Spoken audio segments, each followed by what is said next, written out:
let me begin by thanking the organizers for inviting me to deliver this talk, namely the GMOA, OPA, and the Justice for Animals and Nature, and in particular, the patron of the organization, Venerable Oba Palpe Sobiratera, whose astute leadership and presence has always been inspiration to all of us.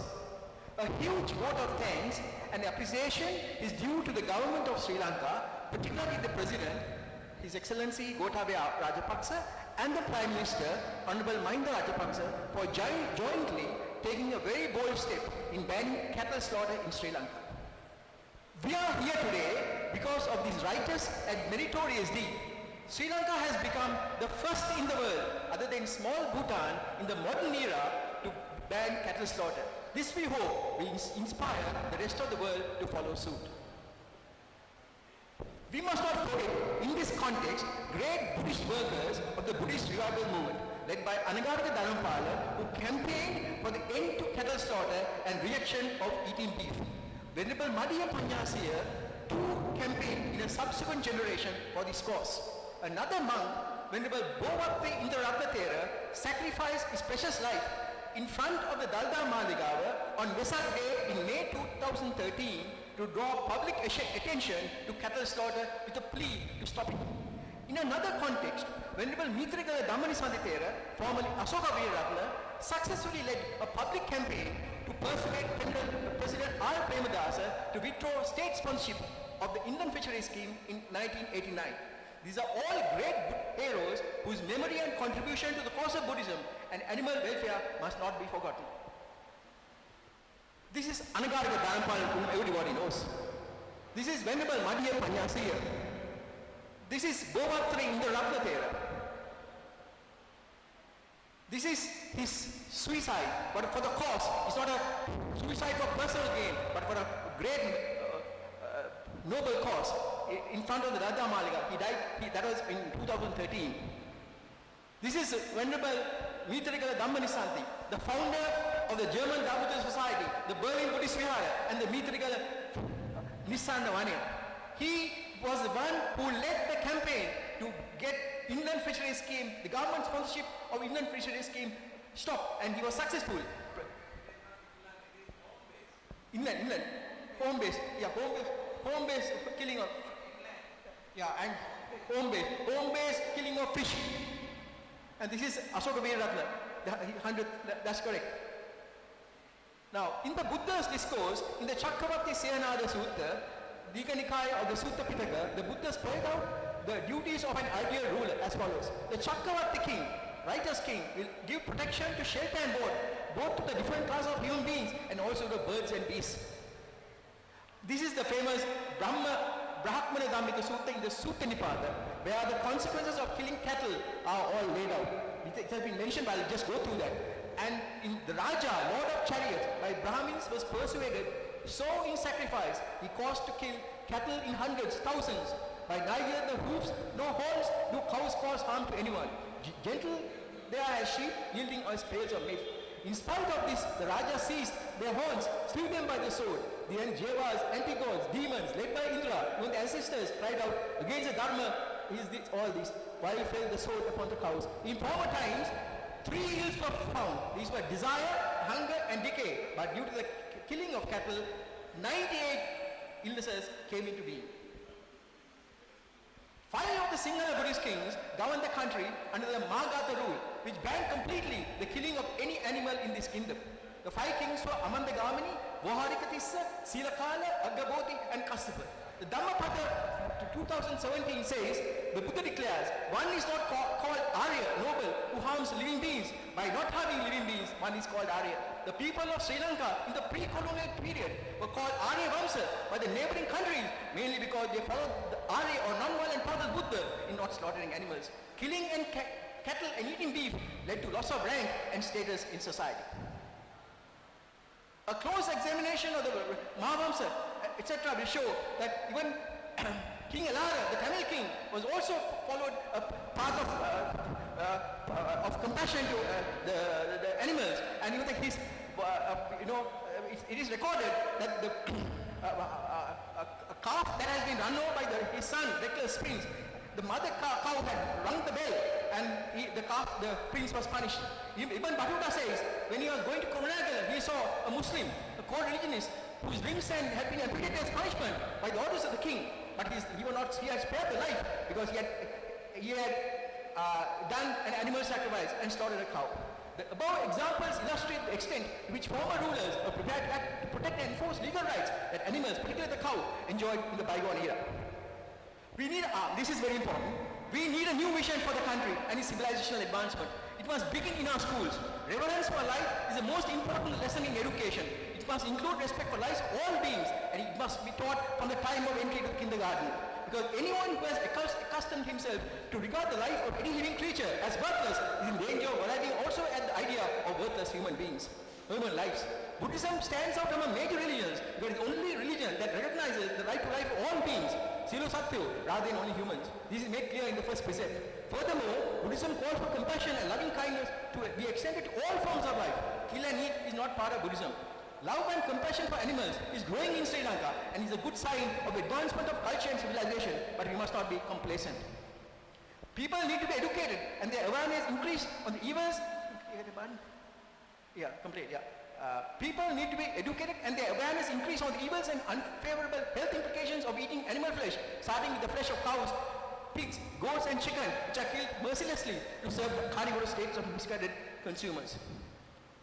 Education, this is Daya Heyopatran says, education should start from home, from temples, from schools, from dhampasalas and special animal welfare organizations, through special websites, special public functions, special sermons by our bhikkhus, special conferences, special publications, distribution of handbills, special flag days and so on. This is Daya Heyopatran and this is Daya Heyopatran. This is the patriot, animal rights activist. He passed away in Canada on just 1 month ago, September 11th. We must keep his memory alive. Compassion, foundation of Buddhism. Compassion is basic premise of Buddhism, and both public and children must be taught and trained to engage in proactive compassion. Now, this is what I'm trying to say. True compassion requires more than refraining from harming an animal. It's not compassionate for a Buddhist to overlook a killing, cruelty and abuse of animals that happen in our surroundings. Today in this room, we are all engaged in a bout of proactive compassion. As our intent here is not only to refrain from killing, but also to stop killing and save animals from being killed. The good image of a country should not be measured only by a so-called human rights record, while there is bloodshed in all slaughterhouses and private homes through mass murder and abuse of animals. Increasingly, enlightened humanity in the future will judge the moral caliber of a nation or a community by its track record of care and protection afforded to animals. In this context, it is pertinent to reflect on what Mahatma Gandhi said: the greatness and morality of a nation must be judged by the way it treats its animals. While we have every reason to be elated by the government decision to ban cattle slaughter, we must at the same time express our disappointment and dissatisfaction over the slow progress made in respect to the enactment of the Animal Welfare Bill. It was handed over to the then President by the Law Commission in 2006. 14 years have elapsed since then. There is no light at the end of the panel for Animal Welfare Bill. The welfare of animals is still governed by the archaic Prevention of Cruelty to Animals Ordinance, enacted in British Raj. The punishment is a mere 100 rupees. It is a shame to think that with such low penalties, captive and domestic animals can be effectively protected from harm. The tension between oppression of animals and compassion for them must be resolved in favor of the well-being of the oppressed animals. The day may come when the animal kingdom may acquire those rights which never could have been withheld from them but by the hand of tyranny. The question is not can they reason or can they talk, but can they suffer. So what is happening is, it is tyranny that is preventing the enactment of the Animal Welfare Bill.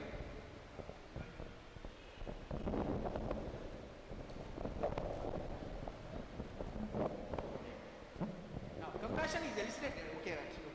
Police is human being, right? Pain is pain, right? Legislation. Now, this we are coming to the legislation. Legislation to regulate slaughter of cattle and other animals. You have the Animals Act of 1958. Then you have the Butcher's Ordinance. These are the governing statutes in respect to slaughter of cattle. Now, in Indian Constitution says every Indian citizen has a fundamental duty to have compassion for living creatures. This was introduced in 1976.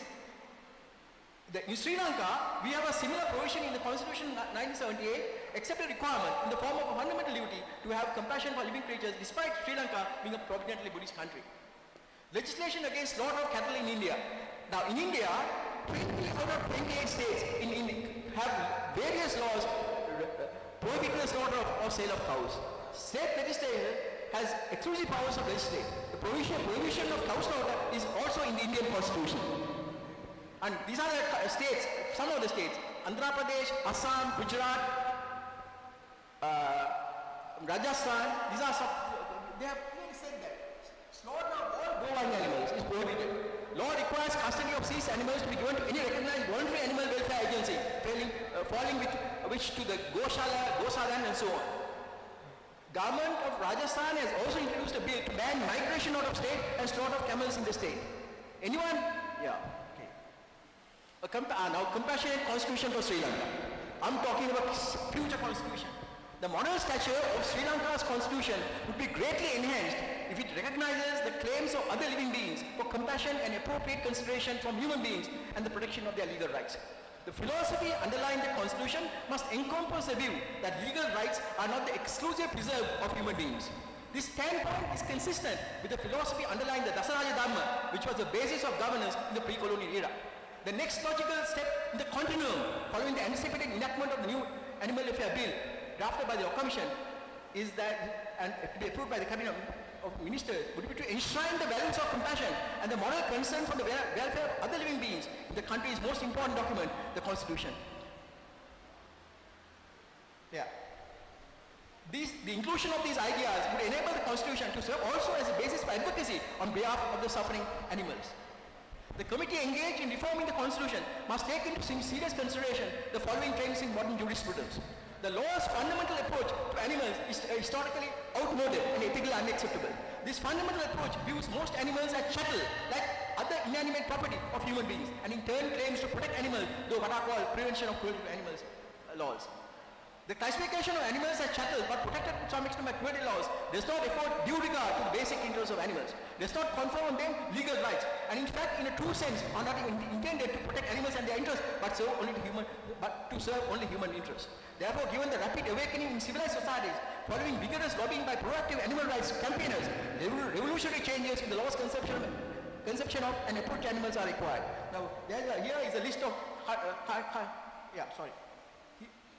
Here is a list of countries: Switzerland, Germany, Brazil, Serbia, all have recognition of animals in their constitution. India, I have already told you. Now, then you have some of these countries like Switzerland has also done further. They have brought legislation to protect even lobsters who suffer pain. There's a huge emphasis on economic development. Now in this country, in Asian countries, there's a huge emphasis on economic development to the exclusion of moral development. And consequently, we lack moral voices of the caliber of Anagarika Dhammapada, Swami Vivekananda or Mahatma Gandhi in the world who also gave voice to the pain and suffering of animals. We must have voices for animals in the Parliament of Sri Lanka. Animal Welfare Bill still awaits enactment in Parliament. Upon enactment, it will set the standard for other countries, particularly in Asia, to follow suit. This enactment is long overdue given the obsolescence of existing legislation governing prevention of cruelty to animals. It is also a test of our national commitment and compassion to animals,